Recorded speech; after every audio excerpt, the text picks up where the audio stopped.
Hi Hema, so you're based in our legal department at the council and you're one of the solicitors. Can you tell me a bit about your role, what you do on a daily basis? Like most other solicitors, I take instructions, I do legal research, I give legal advice to clients. I also draft and prepare legal agreements, and often involved with that is also negotiation.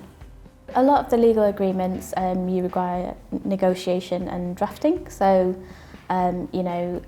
it will require taking client instructions and that sort of thing, and it can range from property matters or construction matters or even infrastructure agreements and that sort of thing. My Master of Laws course combined the LLB and the LPC, and that was a 4-year course, so the LLB is quite theory-based. The legal practice course is where it becomes more practical and you're looking at scenarios in the real world, I guess. At what point did you decide that you were going to continue to train as a solicitor rather than go down the route of additional training to be a barrister? How did you make that decision? So before doing that transition over to the LLB and the LPC Master of Laws degree, I did a lot of research and spoke to a lot of people. I had a little bit of experience in the legal world and I had a part-time job in a retail store.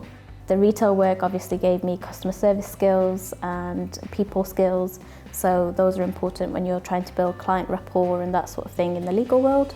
We sometimes use the term transferable skills, and they're just as important as that key knowledge and specialist knowledge, isn't it, that we would learn on a degree course or with further learning.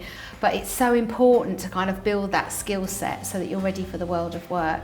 I totally agree. I think you can find skills in a lot of places. Even simple things like volunteering can help too. It's not all about just finding legal work experience, but it's finding those, like you said, transferable skills. So for this job role, you had to move away from home, didn't you? So you've moved away from Lancashire to come down to Eastleigh. How did that feel? After uni, I wanted real hands-on experience, a bit more than just work experience. Yeah. I did some legal work experience up in the County Council in Lancashire and came to Eastleigh to do my training contract. So that's 2 years. Normally you do 4 seats, so that's 4 different sectors that you can train in. You do those seats and then you qualify at the end of it. It was daunting but exciting, and I think following that I really do believe that you should challenge yourself, and it lands you a lot of opportunities like One Horton Heath. Yeah. Like many of us that are involved in the One Horton Heath project, are you also being challenged and having to learn new things? Very much so. I am learning new things every day. I think only after coming to Eastleigh and working on the One Horton Heath project, I've come across things like construction law and procurement, both which were brand new to me, and I'm still learning to this day. What would be your top tip? How do you get into this industry for a young person? It's always good to be curious. For solicitors like me, it's best to keep asking questions and have clear instructions, just so you can provide the best advice to your clients.